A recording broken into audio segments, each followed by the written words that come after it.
కన్యాకుమారి నుంచి కశ్మీర్ వైపు నడిచిన తర్వాత రైతుల సమస్య, నిరుద్యోగుల సమస్య, బడుగు బలహీన వర్గాల సమస్య తెలుసుకున్నటువంటి వ్యక్తిగా మేము పవర్లు వస్తే క్యాస్ట్ వైజ్ సెన్సర్ కులగన చేస్తాం, అదేవిధంగా పెరిగిన జనాభాకు 50% సీలింగ్ కూడా ఎత్తేస్తా అని చెప్పారు. గతంలో నరేంద్ర మోడీ గారు ఈబీసీలకు కూడా ఎకనామికలీ వీకర్ సెక్షన్ ఈడబ్ల్యూసీ కూడా వారికి 10% సీలింగ్ కూడా పెంచడం జరిగింది. ఇప్పుడు నా ఉద్దేశంలో ఒక పక్క నితీష్, ఇంకో పక్క చంద్రబాబు నాయుడు గారు ఇలా కీ పోస్ట్ లో ఉన్నారు. వారిని ఇవాళ నేను ఇప్పుడు పార్లమెంట్ సమావేశంలో అక్కడ జరిగినటువంటి సన్నివేశం చూస్తూ ఉంటే ఎక్కువ ఇంపార్టెన్స్ చంద్రబాబుకు నితీష్ కి ఇచ్చారు. నితీష్ కూడా తన రాష్ట్రంలో కులగన చేస్తే 67% వచ్చింది ఆయన. అదేవిధంగా చంద్రబాబు నాయుడు, ఎన్టీ రామారావు టైంలో వాళ్ళు కూడా మేము బీసీలం అని చెప్పారు. అదేవిధంగా రాజీవ్ గాంధీ గారు పంచాయతీరాజ్ వ్యవస్థలో అమెండ్మెంట్ తీసుకొచ్చి మహిళలకు కూడా రిజర్వేషన్ ఇవ్వాలని ఆలోచన చేశారు. కనుక ఇవాళ ఇంపార్టెంట్ పాయింట్ ఏంటంటే రాహుల్ గాంధీ గారు ఏదైతే ఆలోచన చేశారో ఆ ఆలోచనకు తప్పనిసరిగా ఓబీసీ ఎంపీస్ కన్వీనర్ గా మారి గతంలో యూపీఏ ప్రభుత్వం, సోనియా గాంధీ ప్రభుత్వం, మన్మోహన్ సింగ్ ప్రభుత్వం చైర్మన్ గా, సోనియా గాంధీ, మన్మోహన్ సింగ్ ప్రధానమంత్రిగా ఆ రోజులలో IIT, IIM, All India Institute of Medical Sciences లో రిజర్వేషన్ లేదని సుప్రీంకోర్టు కొట్టేసింది. కానీ ఆ తర్వాత మాకు దిక్కు లేదు. ఎందుకంటే talent is not anybody's property, God has given to everybody అని మేము సోనియా గాంధీకి రిక్వెస్ట్ చేస్తే ఏం చేయాలన్నది. మన్మోహన్ సింగ్ గారు చెప్పండి మేడం, పార్లమెంట్ లో బిల్లు పెడితే పాస్ అవుతుందన్నారు. అన్ని రాజకీయ పార్టీలు వచ్చాయి, అన్ని రాజకీయ కలిశాము, బిల్లు కూడా పాస్ అయింది. దానివల్ల ఇవాళ ఐఐటి, అదేవిధంగా all India Institute of medical science లో డాక్టర్లు అవుతున్నారు.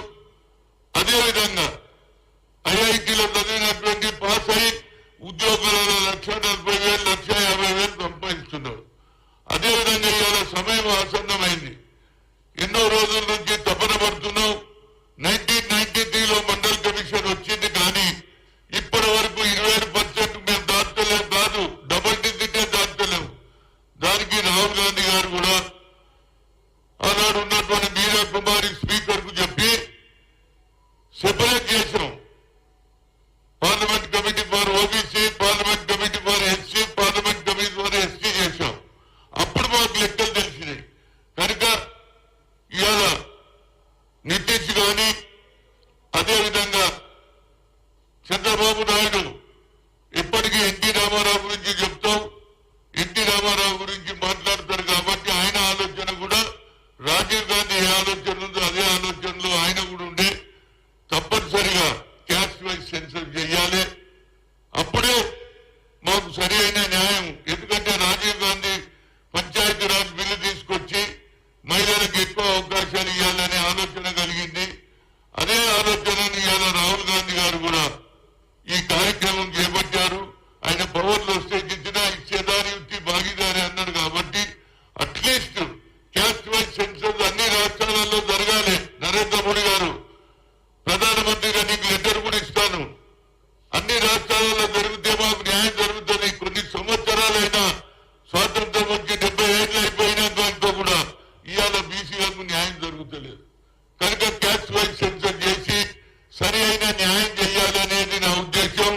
ఇవాళ నేను చూసిన పార్లమెంట్ లో మరి చంద్రబాబు నాయుడు, అదేవిధంగా మన ఫిలిం యాక్టర్ పవన్ కళ్యాణ్ ఇద్దరు కలిసి వెంకటేశ్వర స్వామి కండువ కట్టారు, వెంకటేశ్వర విగ్రహం ఇచ్చారు.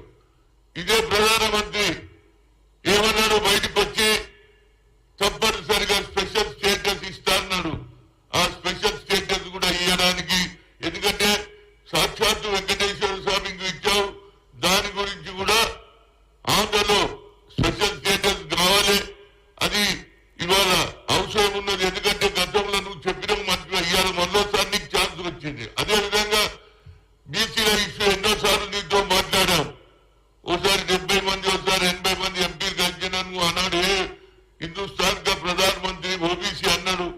అమిత్ షా, కానీ ఓబీసీలకు ఎక్కడ న్యాయం జరగలేదు. ఇప్పటికన్నా మూడోసారి నువ్వు ఎన్నికైనావు, తప్పనిసరిగా బడుగు బలైన వర్గాలకు న్యాయం జరగాలి. అప్పుడే మేము కూడా ఏది ప్రమోషన్లు కానీ ఉద్యోగాలు కానీ మాకు అన్యాయం జరుగుతుంది. ఎప్పటికైతే ఈ బిల్లు పెట్టారో తప్పనిసరిగా న్యాయం జరగది. అన్ని రాష్ట్రాలలో కూడా కులగన జరగాలి. అదేవిధంగా తెలంగాణలో కూడా కులగన తొందరగా జరిపిస్తాడని రేవంత్ రెడ్డితో కోరుతున్నా. ఎందుకంటే నేను ఓబీసీ ఎంపీస్ కన్వీనర్గా నా డ్యూటీ. అదే కాకుండా ఇవాళ రాహుల్ గాంధీ గారు ఒక మాట చెప్పారు. ఇవాళ సెన్సస్ పెరుగుతుంది, ఏదైతే ముఖ్యంగా ఎగ్జిట్ పోల్ తోటి చాలా నష్టమవుతుందని 3వ తేదీన ఎగ్జిట్ పోల్ వస్తుంది, 4 నాడు ఇమ్మీడియట్ గా రిజల్ట్ వస్తుంది. ఎగ్జిట్ పోల్ వల్ల ఇవాళ 2000 పెరిగింది, ఆ తర్వాత 6000 వచ్చింది, ఇప్పుడు